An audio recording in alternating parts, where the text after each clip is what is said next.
Just personally browsing Instagram and TikTok and everything and seeing a lot of very questionable information out there. And at the time, not really seeing very many evidence-based content creators, certainly not people who actually studied coronaviruses making content. So I thought, why not give it a shot? You are bringing all of this important information to people who need it. And I am trying to do the same. And obviously the areas that I feel like I have better credibility in and, more experience in being a pediatrician. And I believe you've called social media a public health battleground, or that term has been thrown out. And that's not dramatic. It's actually very accurate, especially now. What do you think drives content to go viral, and how can we take boring information like the truth, and how can we make that go viral too, to be able to reach more people? I think that we would benefit the most from having many more people making content online, particularly people trained in medicine, trained in science. But in order for people to feel like they're resonating, like there's a lot of people who just won't feel like they click with me online just because of personality or, whatever it might be.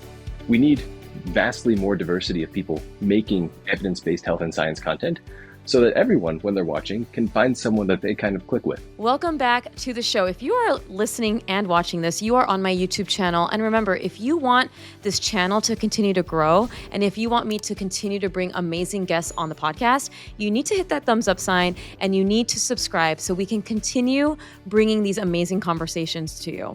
I think I say this a lot, but I get the most amazing guests on my show. And I think every podcast host should be saying that, but it's true. I get to meet the experts in child health, development, parenting, science, and today's guest is a online favorite of mine. He is Dr. Morgan McSweeney, better known online as Dr. Knock, NOC. He has a PhD in pharmaceutical science and immunology, and he's a science communicator who has become a leading voice in the fight against medical misinformation, something that we very much need now more than ever. With a mix of sharp insight, humor, and evidence, he breaks down the health myths that flood our feeds and reminds us that science doesn't have to be boring. It just has to be better told. And we're talking about a challenge that both him and I face daily, that the truth doesn't always trend. In a world where fear sells and misinformation spreads fast, how do we make facts go viral? From vaccines to wellness fads to the algorithm that shapes what people believe. This conversation today is about reclaiming that trust, rebuilding curiosity, and making science hit share-worthy status again. And I'm so excited to finally have you on my show, fangirling, because you are a huge presence online, and I feel like I got you on the show. Like I feel like I hit a celebrity, if you will. I know you don't feel like it probably, but No, not at all. I'm so grateful to have you on. Thank you for joining me. I appreciate the invitation. Yeah, happy to chat. Thank you. Yeah. And, I first started following you. I would say that I knew you probably existed in the pandemic, but I kind of was in the pandemic educating. And then I went through my own secondary infertility. I wasn't actually scrolling that much online. I was just creating my own content. And That's then for the with best this new, sometimes. yeah, and it really was a balance I needed for myself. And then in this new administration, and I say that because there's been a lot of misinformation from higher ups, you actually came back up on my channels. A lot of people were sharing your content. So surprisingly, I'm actually a newer follow to you, I would say in 2025. And then I'm binge watching all of your videos and I'm like, oh my God, this is amazing. And I want to say that because as a fellow educator, I love learning from other educators on how to better communicate science and how to better create videos. And you are one of those inspirations for me. So off the bat, thank you for not only the work you do for our followers and the community that may not be as science literate as us, but thank you also for helping me learn, how to be online. Like it's a huge thing. And I love following people that can inspire me in that way. I really appreciate that. And I do the same thing. In fact, I think in all of social media, there's no hesitance. There's no shame in looking for what types of content are performing well and then Yeah. just copy it. Yeah. Put And your just own spin seeing on it, tell your own story, but exactly. like it's all a question of how do we tell stories to each other about whatever topic we're talking about. And storytelling for ages, maybe all of human history, like you're always hearing the story from someone and then you tell the story to someone else. So I think that's a very natural evolution. Like we do the same thing on social media. And you are obviously not just a content creator. This is not your day job. You're also a scientist. You have a PhD. You're a lecturer, researcher. What's your background in science and medicine, and what pushed you from that more academic world into the chaos of social media? Was there like a turning point where you're like, I gotta go online? Like people need me. Yeah, it was coincidentally in February of 2020. Oh, there we go. Before that, and still actually, so I do a lot of work. In fact, most of the work that I do, I don't ever talk about online. Mhm. And that's the work I do in science and biotech. I was trained in pharmaceutical sciences and immunology. So in grad school, I was studying, immune responses against therapeutics, which is something you don't want to have happen. If you're taking a Yeah. drug, you don't want to have like an allergic or an anaphylactic response. So I study ways to stop that from happening. After grad school, I moved into biotech. So still now I work on the development of treatments for mostly respiratory infectious disease, type of treatment called an antibody, for flu, influenza, COVID, and the like. I don't do any personal work on vaccines, but in developing treatments, I do work in what are called preclinical studies as well as some clinical studies. And the distinction there is preclinical studies are usually animal work. So either you're looking for efficacy or for toxicology in animal studies to justify going into clinical studies. So that's the work that I do, what I consider professionally. And then on the social media side, I started it right at the beginning of the pandemic, specifically because of the pandemic. Just personally browsing Instagram and TikTok and everything and seeing a lot of very questionable information out there. And at the time, not really seeing very many evidence-based content creators, certainly not people who actually studied coronaviruses Yeah. making content. So I thought, why not give it a shot? And of course, the content was extremely bad for a very long time. I still have a lot of way to go. I can't even watch my content from back then without I feel the same way. I cringing. mean, I've been on, so you've been on since 2020. So yeah, at the time of this recording, 5 years, same. Like I tell my husband, I'm like, man, I've evolved so much in just doing content creation, which is important. We got to evolve to be Yeah, better communicators. it changes, and so you learn a lot along the way because obviously we don't have any formal training either in the science side, my training, Yeah. or your training in medicine, like how to effectively communicate medical topics in short form video that'll perform well on Instagram. Like that's not a part of the consideration. There's a lot about how do you talk to patients, how do you put together a scientific seminar to speak to other scientists, which is valuable and has its place. But I think much more valuable is how do you effectively communicate science to everyone else? Right. Because it doesn't matter if only within the Ivy League towers people have a rigorous understanding of the benefit risk ratios of vaccines or other treatments. It only matters if that can get communicated to everyone else in a way that feels approachable and feels inviting and doesn't feel like you're getting made fun of for not understanding whatever the topic might be. I love that. And again, you are bringing all of this important information to people who need it. And I am trying to do the same. And obviously the areas that I feel like I have better credibility in and, more experience in being a pediatrician. And I believe you've called social media a public health battleground, or that term has been thrown out. And that's not dramatic. It's actually very accurate, especially now as we're recording this. What do you think drives content to go viral? And how can we take that boring, I'm putting it in air quotes for anyone who can't see me, boring information like the truth, and how can we make that go viral too to be able to reach more people? Yeah, I think that's a fundamental question that is going to decide public health over the next 10 or 15 years. Yeah. And the way I think of it is certainly data can be boring in very much the way that carrots can make their way into a dish that is not delicious. Or Yeah. if prepared correctly, right, you can make any number of extremely delicious dishes with carrots or any other vegetable or whatever it might be. And so I think the mistake that happens a lot of the time is we think that the solution to some uncertainty in public health is a lack of data. And so the solution, therefore, is generate more data and throw more data at the problem. Yeah. Unfortunately, I think that's not really the core issue. The issue is people don't know who they can trust or what they can Mhm. trust. Can you even trust the data, right? Because the people Yeah. producing that data are the same people who potentially could stand to profit if that data ended up being true. Right. And that's not always, certainly not always the case, but that may be the perception.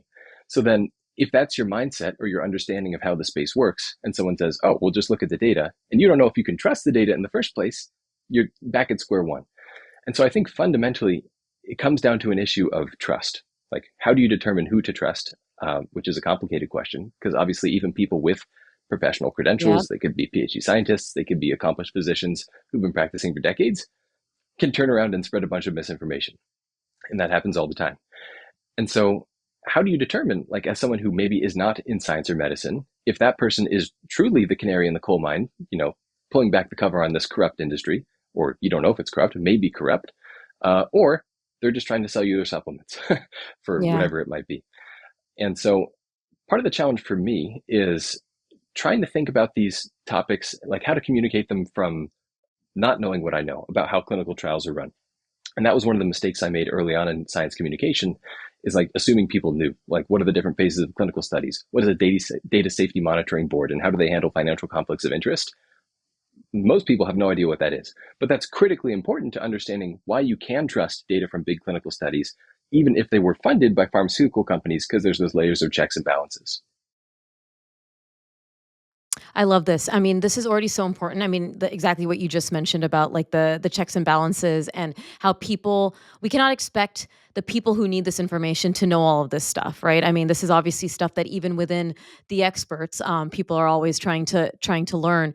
And I love that you already talked about the experts also being a problem as well, right? Because I think a lot of the times when we talk about listen to the experts, look at the data, I mean, those phrases got thrown out a lot in the pandemic as well, right? Listen and I think we did a huge disservice. And when I say we, I'm saying science communication in general in the pandemic with a lot of extreme language, a lot of you must, and a lot of this is completely safe. Like a lot of that black and white language coming from whether it was the higher ups in the CDC, mainstream media, and even science communication.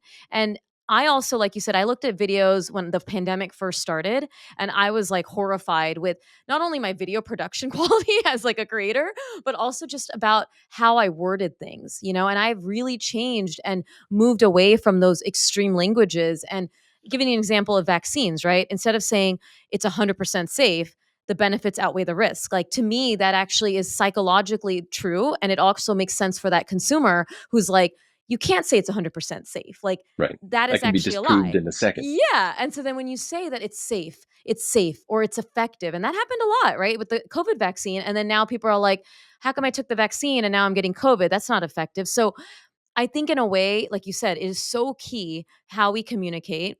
What would you say in terms of like things that you saw, whether early on in the pandemic or maybe now? What are some pitfalls that you think fellow science communicators may fall into that can push people away a little bit, And I know we're not perfect, myself and you included, but what are you seeing as those trends that you're like, you know what? I think people need this versus this when it comes to consuming and understanding this information. Yeah, a big one for me, and I've changed my mind on this over the years, Yeah. because I was the same way as all the rest of science communicators initially, which is a big reluctance to really show your personality and to do Mm, anything other than like how you would present science standing in front of a big seminar, like all professional and formal and everything. Um, so back in 2021, like this was right after the vaccines were coming out, I was doing a live stream. Of course, everybody's questions were about the COVID vaccines and the yeah. data and the safety and everything. So I spent 95% of the live stream talking about that, which was the wrong thing to do. It was important at the time, but it shouldn't have maybe been 95%. But then at the very end, I said, sorry, I've got to go. I've got to go make dinner. My wife is coming home from the hospital. Uh, sorry, bye. And then I Yeah. ended the live stream. And then, we had dinner and everything. Came back, checked my messages later. And this is like, you probably get as many messages as I do. This one sticks out to me all these years later because it was like, man, I didn't know whether I could trust you, or like if you were in with big pharma or whatever it was. I can't remember the exact wording. I should have screenshotted it. But Yeah. basically, the sentiment was, I didn't know if I could believe you until you said you had to go because you were going to make dinner for your wife, and then I realized like you're just a regular person and you're trying to communicate what you know to the best of your ability, and you're not some shilling or being disingenuous in what you're saying. And what that made me realize is the content that you make and the way that you talk to people, both in real life and over the internet on social media content, doesn't have to be rigorously formal. In fact, it shouldn't be Yeah. rigorously formal. Because what people need to know is that you are a real person. They need to build a relationship with you just like they would in real life, just like they would 100,000 years ago. If they're trying to Yeah. figure out, should I trust this person to have my back in some certain circumstance, they need to feel like they know who you are as a person. And that can't happen if the only thing you ever do is stand in front of a data panel and say, look at the x-axis, look at the y-axis. Clearly, the odds ratio is supportive. And so, as a result, I try to do more fun stuff, not just for the purpose of like making people feel like I'm a human. Although I do get accused of being AI sometimes, interestingly. But like silly Well, dances listen, or jokes. your speech pattern is very, very therapeutic, and it has an AI type pattern, if that makes sense. So I know I can assure you that he's not a robot, guys. He's really talking to me, and he's on video, but it's very soothing, like almost like a robotic in a very nice way. By the way, it's a compliment, but I I can see appreciate that. why you get I'm fighting the confused, battle of proving but that, he's real, guys. He's real. Yeah. yeah. But I think this is the mistake that everyone makes, like certainly Yeah. industry makes, and the CDC, and the like. If you try to think of someone at the CDC, most Yeah. people probably can't come up with a single face, or maybe one, or probably no one at the NIH. Like everyone can probably picture RFK Jr. now, but previously, do you know who the prior health secretary was? Probably not. Yeah. And so for those organizations to then say, people think the CDC is this big faceless institution that's telling me what to do and restricting my Right. freedoms in some way, but I don't know anyone there. How do I know if I should trust them? I think what would really make a big difference is if the CDC tried to incorporate some of this authenticity and making content just showing like who are the people coming up with these recommendations? Yeah. What's the process they went through? That's another thing, like you were saying, the oversimplification of safe and effective. To this day, RFK Jr. says there is no vaccine, or at least in clips from a couple of years ago on podcasts, he would say there is no vaccine that is safe and effective, which, like you're saying, maybe can be a little bit true because nothing is Mhm. 100% safe, nothing is 100% effective. There's nuance there, and you're looking at the balance of the benefits and the risks. The mistake I think that people make is assuming that people don't want to know that nuance. But I Right. think people really do. People have a much greater capacity for understanding, how was the clinical trial designed? How was that monitoring board set up? How do I know I can trust them? I think people would much rather know those details and come to a decision themselves rather than be told, don't worry about it. It was fine. The data was good. Just take the vaccine or whatever it was. Yeah, and you're right, because when we talk about what drives on social, right? Extremes drive, right? So if you say this thing is going to kill you, or this thing causes blood clots, versus you say it's safe and if you don't do it you're going to die, like just say the extremes of vaccines, right? And then if you actually explain what it is, why the benefits outweigh the risk, it can seem, I've talked about this before, it seems non-sexy, right? It's like, who's going to want to click on that because it's not the extreme, it's not that clickbait. And so that, I agree, because those are the conversations I'm having. I am having nuanced conversations every single day. And I love what you just said about the personalization, because I noticed that when I started doing more of that personalization online is when I felt more authentic with the creating, but also when it started resonating more, right, with my followers. And I think a lot of people have trouble with that. Even the ones who are online, like to really show themselves as humans. And maybe for my fellow doctors, it's because we were like trained in this sort of like, that we are this respectful figure and that we have to have it all together. But as a mother and as someone who went through the pandemic as a new mom, sharing those stories, sharing my reservations around the COVID vaccine because it was new, because I didn't, all this stuff, and like it was very reassuring to a lot of people that when I said, "Hey, I'm going to get this vaccine or I'm going to do this," like you said, it was very reassuring to them. And I think I love what you're saying about humanizing yourself, because people don't want to learn from a robot, even though you are one, Dr. Knock. Just kidding. Yeah. Yeah. Yeah. I've been thinking, I think the only way to prove that we're not AI generated is Yeah. the fact that we have older videos at this point. Like Yes, exactly. someone who starts making content 5 years from now, it's going to be really, no matter what you do, no matter how many dances you do or whatever, like I'm going to have a hard time believing whether or not you're a real person unless there's some good regulation that gets passed to that effect. Um, so I think as a result, I mean, people, at least I and people around me, are very turned off by what's called AI slop, Mhm. to the effect where even if someone produced a film or a movie or a piece of art that was better than what 99.9% of actual human artists could produce, if you know it's AI generated, that's sort of like you're not interested, or at least I'm not Yeah. interested in that. I would much rather see something that is authentically created by humans, even if it's not technically as wonderful as what the AI generated. And so to me, that says it's more of what should we not do, rather than what should we do. And what we should not do is take away everything that makes us us or makes us human. We're not striving to get to that level of, like, I say clinical perfection, which is actually a bad term because I think Yeah. oh, that's interesting actually. So that term, like clinical as an adjective usually means scrupulously, like meticulous, like you're saying, taking out the human element, just having like the evidence-based decision making. I think that's probably not what actually happens in clinical practice. So that's an interesting language bit. Um, and I forgot what I was talking about because of that. But Yeah. basically, overall, I think people are turned off by AI. And what Hmm. that tells us is people are going to be increasingly seeking radical authenticity in whatever way you can make that happen. Yeah, absolutely. And I think it's so important in this landscape of now that we have AI, now that we have a lot of misinformation and how to balance that as creators. And, I can't even imagine creating an AI video. I don't even know where to start. And I don't think I'm like, even if I learned how, I like it being my face. But I love that you said that. I can, anytime people are like, is she real? I can be like, you want to see this grainy video from 2020? Like, look at the bad lighting and look at how it was like there was a haze over it. I don't know what was happening with my camera, but this is real. So I definitely agree with that. And we talked about those creators online that may have the knowledge, may have that title, right? And right now, what I'm seeing as a pediatrician, and I knew it would happen, is all those pediatricians coming out of the woodworks to again maybe sell a supplement, sell their books about the anti-vax movement, right? And we knew it was going to happen, and I called it like 2 years ago. I'm like, all of a sudden these fringe doctors that were like kind of on the borderline of jumping ship are now going to jump ship. They're going to start going making their rounds on podcasts, and lo and behold, all of the wellness podcasts right now, you're talking about the Joe Rogans, the Mark Hyman, the Huberman, like all of those podcasts are now getting the same pediatricians that are like, our vaccine's really safe and let's be this lone wolf, like we're talking about. How Mm-hmm. can a consumer of this information know, in your opinion, like how would you educate that person on like when to know it's legitimate, when to know it's misinformation, how to get curious about the content that they're seeing?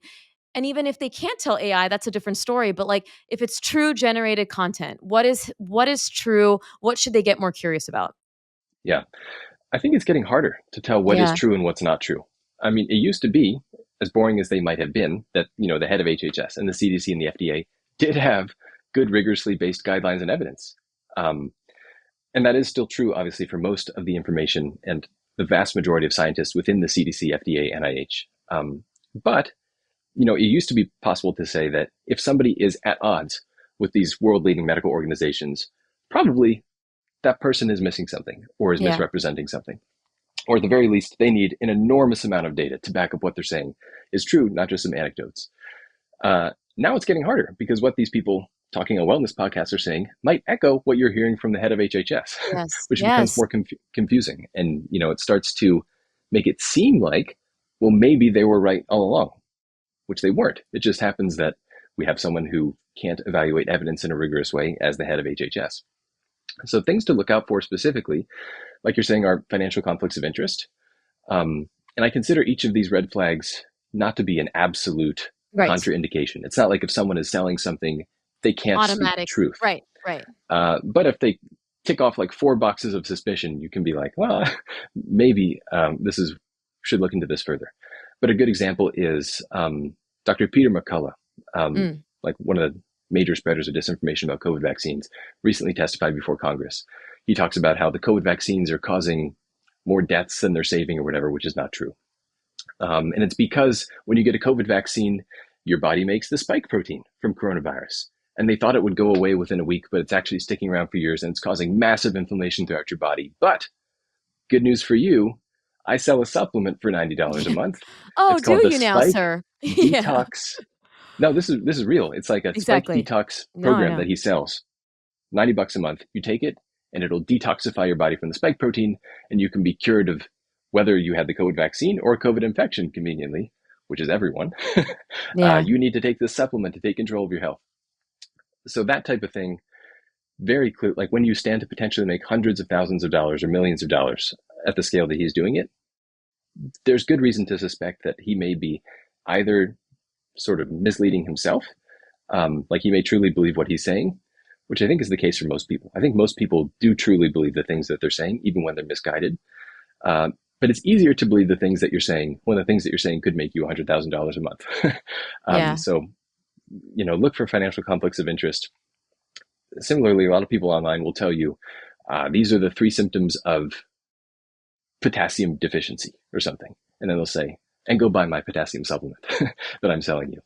And of course, like deficiencies in certain nutrients are real and can happen, but they're nowhere near as pervasive as this type of content. Like they'll say like, do you feel tired?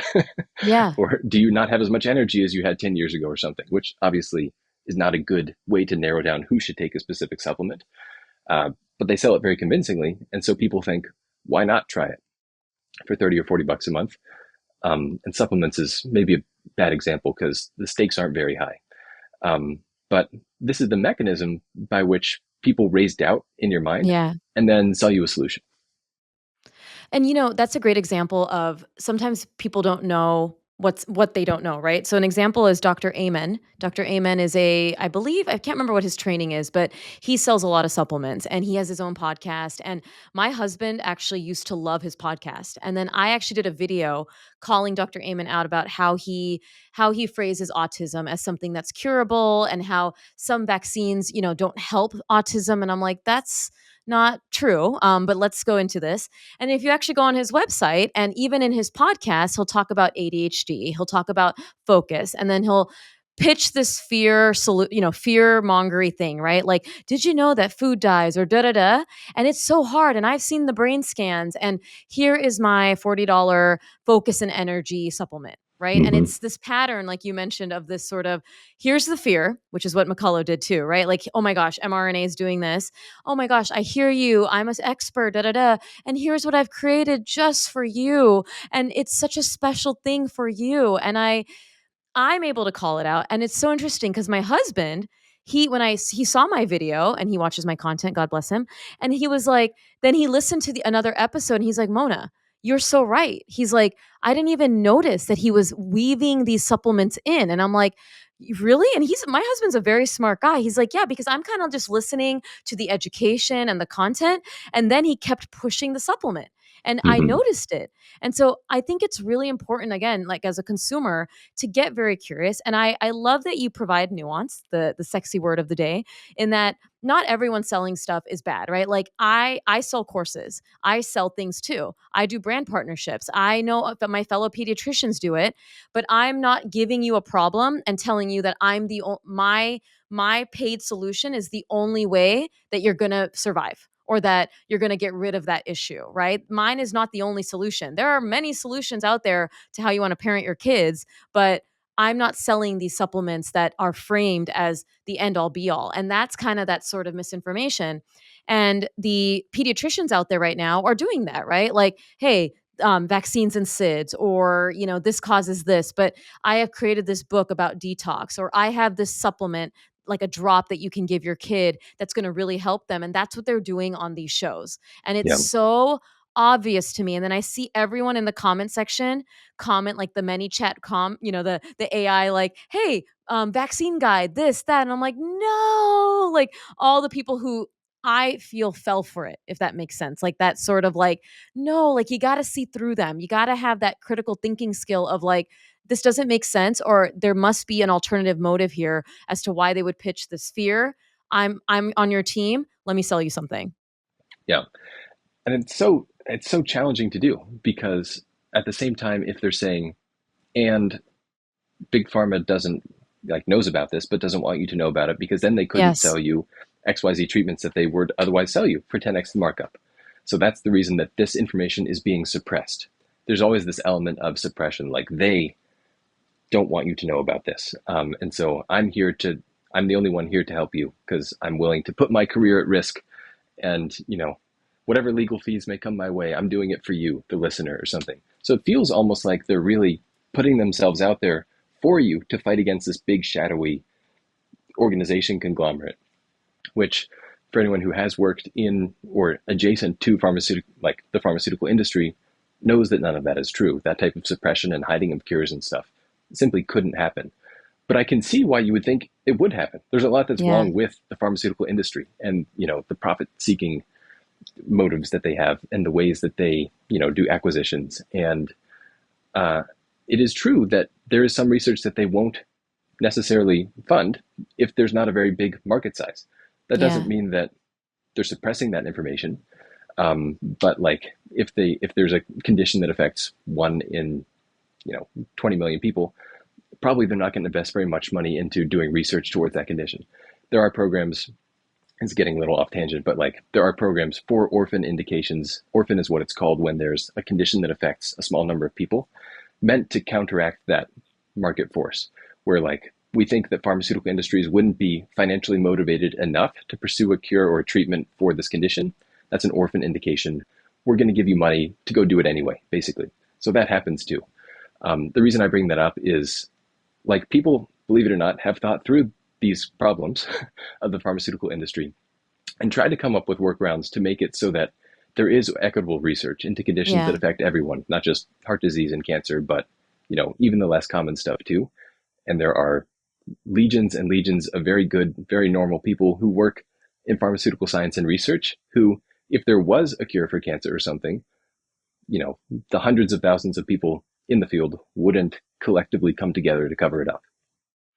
Well, this was a very healthy tangent, not only because I think it's very useful for people to hear that, but also because it's an area that you are in terms of learning about pharmaceuticals and things like that. So when we first started talking, he was like, "Yeah, I'm not a pharmacist. I just learn about pharmaceuticals and pharmacy, which I think is so important." So thank you for the very important tangent. I didn't feel like it was. It was very useful, and I think like one of the big things is you mentioned already like being more personable, adding humor and the reality is the ones that are going viral that are, the fear mongering aren't doing that. It's literally like these outlandish sort of statements of like, this causes this, da da da da.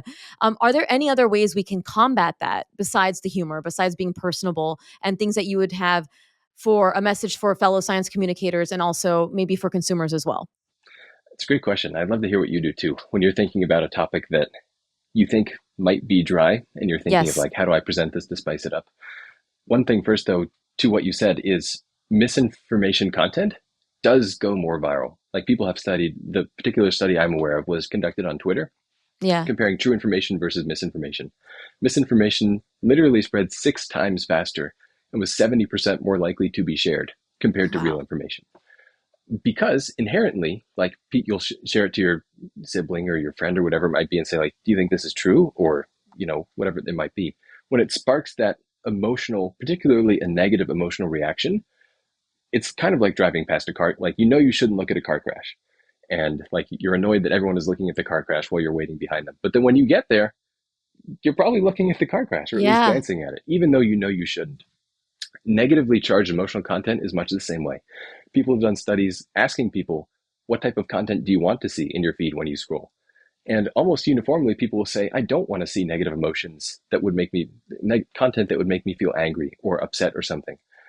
But then in practice, when those people in the study were scrolling and they came across those types of content, they watched it more than they watched all the rest of the content. And so there's this disconnect between intellectually what we know we should probably stay away from online, and then in practice, what ends up happening. And I think there's some hardwiring, like emotional hardwiring there at play. But of course, then what you end up watching to completion and sharing, even if you don't like it or whatever, that influences your algorithm and what you're going to see tomorrow and the day after that. And so, unfortunately, it is incredibly much more likely for misinformation to go viral, particularly because it elicits these potential fears and negative emotions. And so when people make content, people have studied, they do like hashtag based studies on TikTok or Instagram. They'll look up hashtag IUD or something, or hashtag Yeah. nutrition or hashtag health. And they look at the top 100 pieces of content and say, of these top 100 pieces of content, how many of them were made by an actual subject matter expert? How many of them made scientific claims that were accurate versus inaccurate?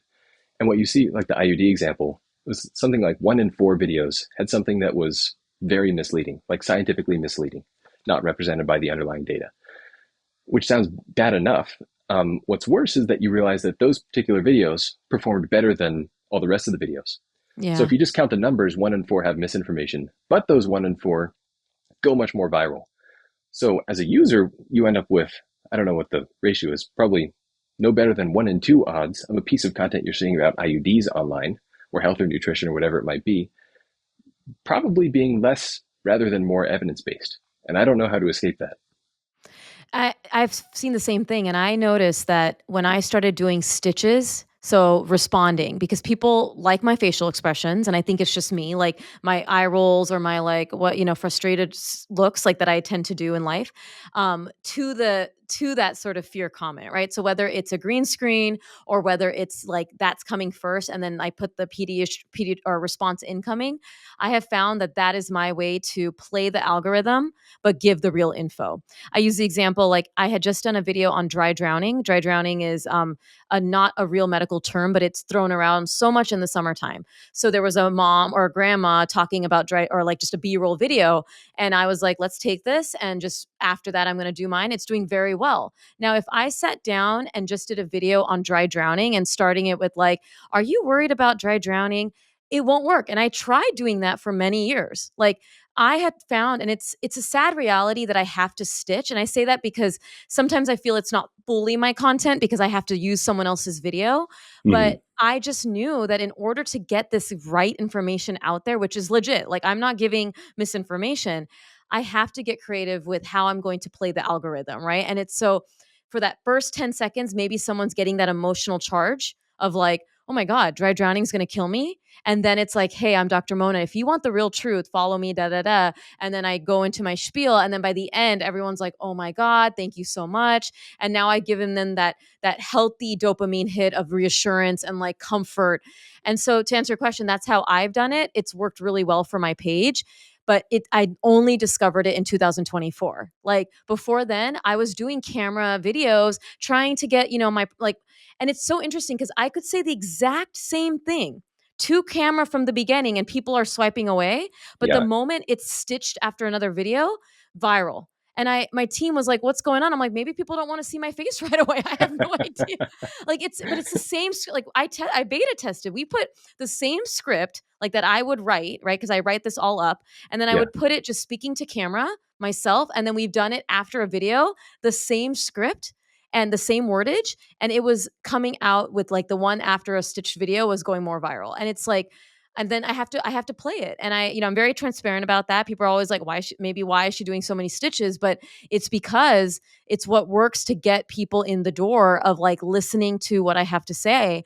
And I love them. It's actually very fun too to be able to be like, no, like let's talk about this, or hey, that's true. Let's talk about the truth, because I don't always poo poo everything, right? Some things I'm like, hey, RFK Jr. is kind of right that, we need to do more about this, or maybe we need to revisit this or something like that. And I think that sort of nuance also makes people trust you more when you're like not bashing someone every single day. Like I give the example, like I'm very transparent that I'm a voting Democrat, and I am very, I wasn't a fan of the administration. And I also have told my followers that if the administration does something that I agree with, I will also call that out.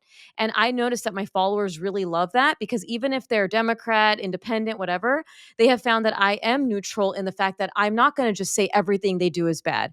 I give the example of like RFK Jr.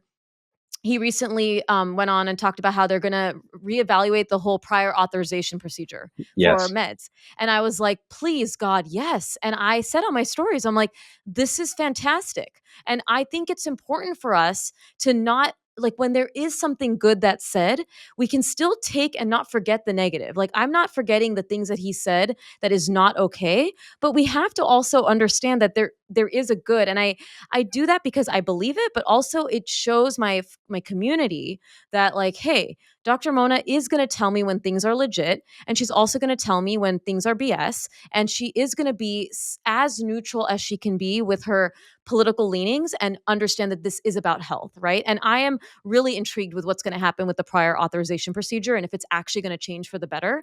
But that is just one example of like not always loving everything a person says, but being able to find maybe one thing that I can say, hey, look, this is actually pretty cool. And like, if this can work, I would be the first to admit that this is awesome and let's do it, And that I think is like another way that I get people in the trust zone. And that's not fake. That is how I feel about things, right? Like, I feel that we should look at the whole totality of a person and definitely hold them accountable to the bad things that they may say regarding public health.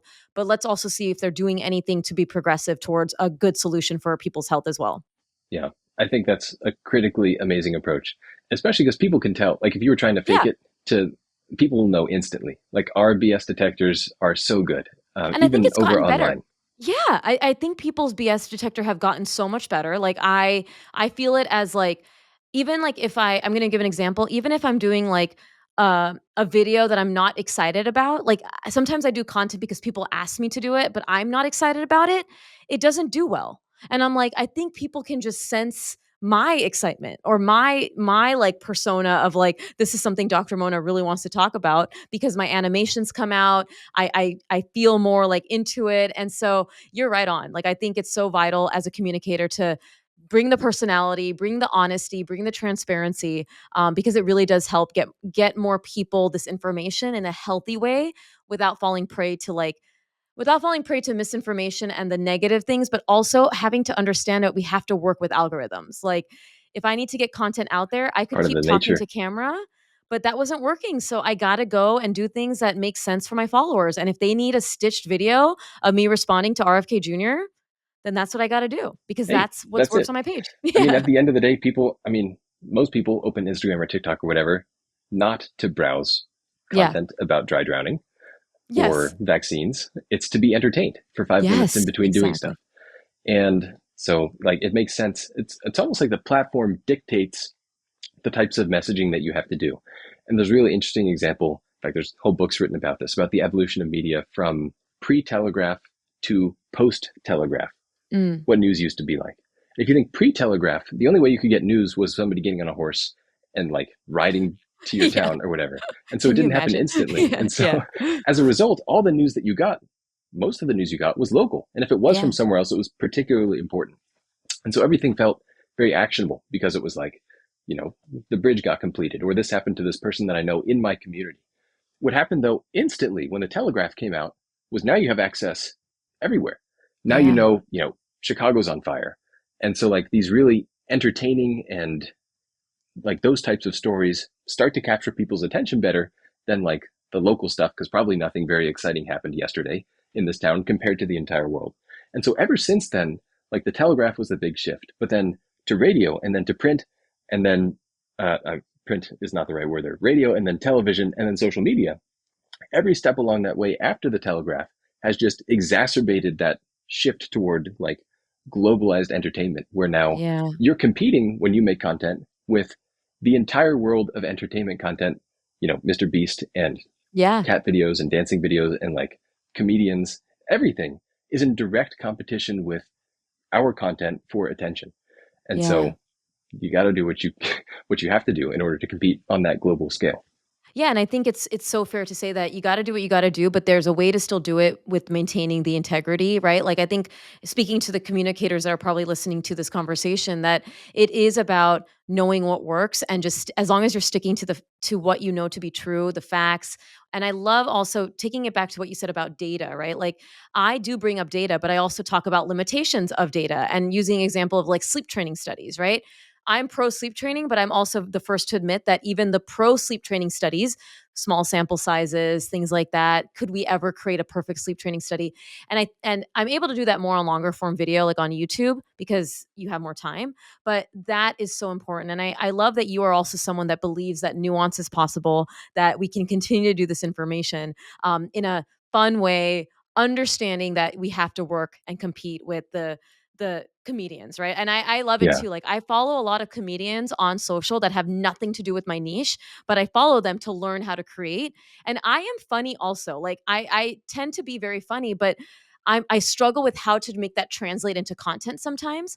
And so I'm watching them for inspiration. Like, so maybe something will come to me one day that I'm like, here's what I can do to bring back the humor piece in like how I create skits or stuff like that. And maybe it's my SSRI that's making me not funny anymore. I have no idea, but no, like I joke with my husband. I'm like, man, like I need to bring that back. Like I need to bring that humor that I've always had, and he knows me to be funny, but like bring it back online, you know. And so you've Sometimes inspired it's me that easy to way. lose that playfulness It a little is, and bit. I have it with my kid. Like it's just when you're online, I'm like, yeah. And so it's an inspiration watching other creators and like yourself, or even like the comedians of social media and like how they do their skits. And I'm like, oh, I love skit writing. Like maybe I should just start doing my skits again that I used to do in the pandemic when humor was a huge outlet for me for stress. and I was under a lot of stress at that time. And so now I'm like, I have less stress. So I'm like, where's my humor? Like, come back. Yeah. Right. You should do it. Yeah. I'm curious, And so yeah. all of these, like the way that you've shifted communication based on social media, has that impacted how you speak to people like at your practice, like Oh my patients and families? gosh, yes, and it's been so for the better. I mean, not only has, I've actually now been practicing 10 years, and I've been on social for 5, and I've been a mom for 5, right? So half my career was pre-social, pre-mom, and then the second because I created my social media account like the year I had my son. So now I can't tell if it's because I'm a mom or because I have this social media presence, but both of those things have positively impacted how I show up, right? I'm a better listener. Whenever someone has a concern, I'm very curious. I've gotten this like super sense of curiosity, and this when I feel like people aren't liking what I'm saying in the office, rather than saying, okay, have a great day, I'm like, I call them out. I'm like, I don't think you like what I'm saying right now. What is it that you're not happy with? And it's just a clear communication of like, I feel like something's wrong with my kid, or I just feel like I need and I'm like, let's talk about it then. And I just become better at listening, at reading people, at like getting this information out in a balanced way. Because I admit, I used to live in black and whites as well, that this is it, safe. And I have had more ability to get people to vaccinate, to help people understand all the things that we're trying to do because I approach it from nuance. And I believe that's possible online. In person, it's much easier because they see you, they feel the energy. Yeah, But all like you that said, authenticity is right there. yeah. But I think, like you said, you can bring that online with that sort of what you just mentioned about I'm a human being and that I feel for you. And it's those authentic posts that I put in between all my educational posts. Like I want to put those in because I like sharing the authenticity of mommy pediatrician Mona. But those really bring people in, and I get those messages of like, wow, like I went through this too. It means so much that you as a pediatrician said that. And I'm like, I'm human, guys. Like, don't ever forget that. I think you guys forget it, and then I have to remind you with a vulnerable post. But please don't forget that I'm a human being. I'm a mom too, and I have had the same struggles you have. I just know a little more science and health than you do. You know. Right. If you had a magic wand, like in terms of like the next 5 years, I know AI is part of this, but what would good science communication look like online for you? And what's one thing we can each do to help us get there? Oh, I think it's very related to what you just said. Um, Mhm. I think that we would benefit the most from having many more people making Yeah. content online, particularly people trained in medicine, trained in science. Right now, I think people are kind of afraid to make content. Yeah. Um, but in order for people to feel like they're resonating, like there's a lot of people who just won't feel like they click with me online just because of personality or, whatever it might be. We need vastly more diversity of people making evidence-based health and science content so that everyone, when they're watching, can find someone that they kind of click with Yeah. for whatever reason it might be. So I think it would start by incorporating more of the public communication, like on socials element, into medical and scientific training. Right now, there's none in scientific training. I don't know what it's like in medical training now. A few years ago, it was also none. Um, but I think because people are spending so much time online, Pew Research does polls every year, every few years. Over 50% of people are on social media. At least one of the reasons why is to get news. And that Yeah. fraction is greater among younger people. So increasingly, people are getting their information from social media. They'll follow specific accounts for political news, for health news, for all aspects of news. As people are decreasing time spent reading newspapers or Yeah. watching cable news, correspondingly, people are getting more and more information from social media. Yeah. And so I think we need to be proactive in shifting sort of the medical and public health field's attention away from publishing op-eds, Yeah. in newspapers or, journal publications, and spend quite a lot more time doing authentic communication on social media. Because like you were saying before, already people who are peddling misinformation are way ahead of us in doing that. Yeah. They're good, making the rounds on podcasts, making the rounds on short form video content. And vaccinologists and clinical trialists are not showing up on the Joe Rogan podcast or, pretty much broadly on social media. Yeah. And so people, I think, want to see longer form content. There's a reason why I think this is a good time to be making podcasts. People feel like these types of longer form discussions are where you can really get to know someone. like that. I think that's a big reason why Joe Rogan has had such a big influence, particularly in politics in the past few years. Turns out people are willing to sit down and listen for 2.5 hours It's with a wild how presidential long candidate. exactly. I mean, he has long episodes, and like you said, he's created this sort of we have to look at the people even if we don't like them, we gotta look at what they're doing and seeing exactly like, I love that you do that, like, what we can do as communicators and why we shouldn't shy away, and you asked about, like, how it is in the medical field. I actually help my practice with training and getting people on board to communicate online, and it is like pulling teeth, like, trying to get someone online and here are the fears that I hear. One is I don't feel like I have the time, which I respect that. We are so burnt out. Like it is hard. I got on because I was burnt out and I felt like I needed an outlet. But so many people, they don't feel that way, right? They're just burnt out and they can't think of this as something they'd want to add to their life. And it And then does the take second, time. and it takes time. I'm not going to deny that. So yeah, the burnout. Number two is that they're so shy and that they don't want to get in front of a camera. And I'm like, you're not really talking to anyone except yourself if you think about it, right? Like, meaning it's not like a live stage. Like, you could be an introvert and have a good online presence. And then the third is that, well, what if it doesn't grow? Like the metric focus. And I say, I get that. I didn't grow for a very long time. I have stayed stagnant. And if you keep looking at the metric, of course it's going to be failure. But if you believe that this value is important, it's really healthy. And the last thing that you said that was so key is that the meshing, right? Like I am some people's cup of tea and I'm not other people's cup of tea. And that is also really valuable to have for consumers. Like some people love me, but may not like you or vice versa, right? Like it's just me, maybe they don't like the way I talk or the way I use my hands or how I relate to them. And that is not personal. That is just personal preference, right? And Yeah. the more people we get on, the more personalities we'll meet, right? Like maybe they'll meet another doctor that's like, hey, like this doctor really gets me. And I think it's people feel like the field is so saturated online, but I'm like, there are billions of people in the world. There's always going to be people around. And it's a matter of like staying true to what you believe is good content and like figuring out again, yeah, what works, what doesn't work, pivoting every few months, doing an audit to see what kind of content is really hitting if you want to keep doing it. But like it was for a very long time, truly, and it still is. It's about the value you're giving to your followers, right? The one DM I get that you changed my life. I'm now not scared to go to the pool thanks to you. I'm Right. like, That's more wow, valuable than like 10,000 views.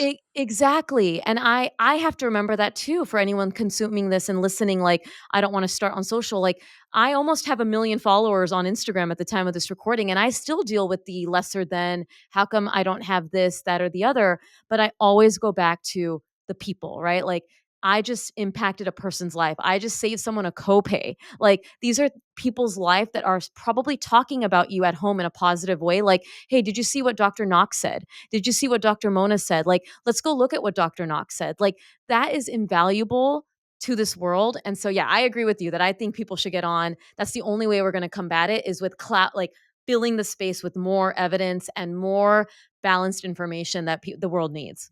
Yeah. And like you said, there's definitely room. Like if my account were evaporated overnight, I would start again tomorrow from zero, from scratch. No And you would build. concerns. Yeah. Yeah. And you would and you yes, it would take time, but it's like you would still yeah, there's always gonna be people who want your voice. And I wish I know. If I have a feeling a lot of mix of people are listening to this. So if anyone's like on that verge, like I want to start something, start on a platform that you really love. Like maybe you really love TikTok. Maybe you really love Instagram as just a consumer. Start where you feel like you want to be and go for it. And yeah, I think I'm Test it happy out. that we could chat about this. Yeah. And there's no And long-term commitment. Like when I started making content, I had no plans beyond that piece of content. yeah, You don't have to say like, I'm going to do this for a year. Just start practicing. And, it's going to take you probably hundreds of videos before you make a good video. But that's just, you have to assume that's part of the process is it's a learning thing the whole way through. and I can say that I had been on YouTube for 4 years now, 4 years, and I'm finally reaching 100,000 subscribers, like, very close, Ah, and I say that congrats. I know, and some people just start posting and they grow overnight.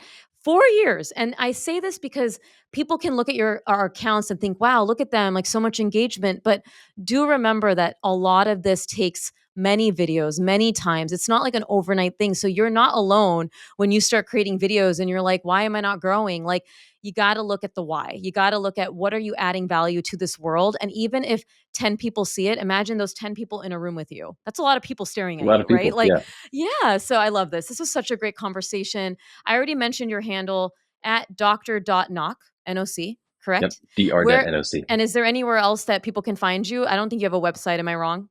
I don't have a website. I have Yes. a Substack Substack. Oh, yes. Please share newsletter, that. Yeah. Yeah. which is just drknock.substack.com. Perfect. And then just Dr. Knock on Instagram, TikTok, YouTube, Facebook, and so on. Awesome. And you already had some really great pearls, but what would be your final uplifting message to take this all home today? Oh, that's a great question. So, in the history of mankind, I suspect there have been many moments where it felt like the world was ending, Hmm. and it hasn't yet. Hmm. And so I think it still is not going to now or in the next Yeah. 2 or 3 years or whatever time frame. So I try to be aware of the bias for negativity Yeah. when I'm personally consuming media. Sometimes it helps to say, like, the reason I'm seeing this is because, negative emotion is more likely to go viral. That doesn't mean Yeah. that positive things aren't happening. There's this filter of things that end up reaching us. And sometimes it helps to step back and say, like, oh, maybe things aren't as bad as they appear. Sometimes they are. Yeah. And obviously there is bad stuff that happens, but it's not always as bad as it feels. And these things are cyclical. So that's what I personally do or tell myself.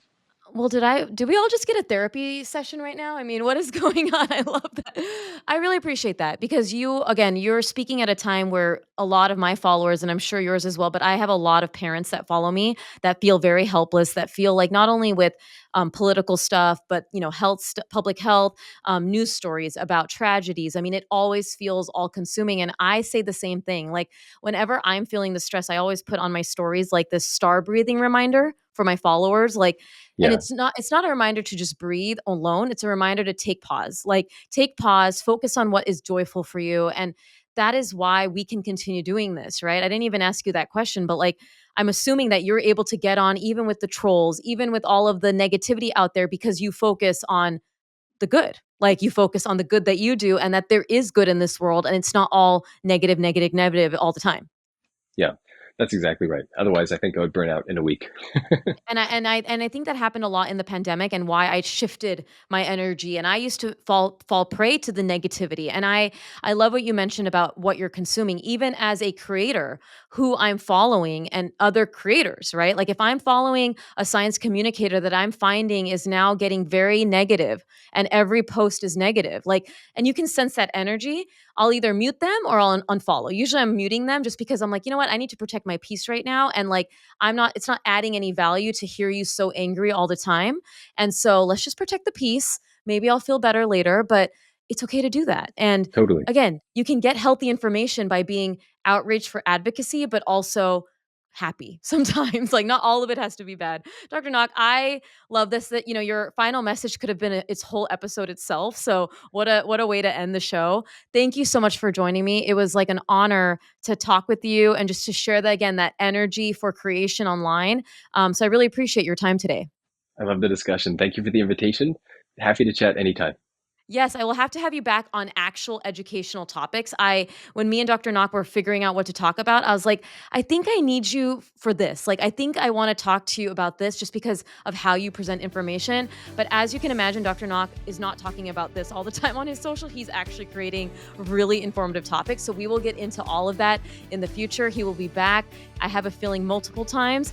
If you love this conversation, give it a thumbs up sign. Make sure you subscribe to this channel and also share this conversation with a friend. Make it go viral, like we're saying, right? On your WhatsApp chat, in your Instagram groups, all of that.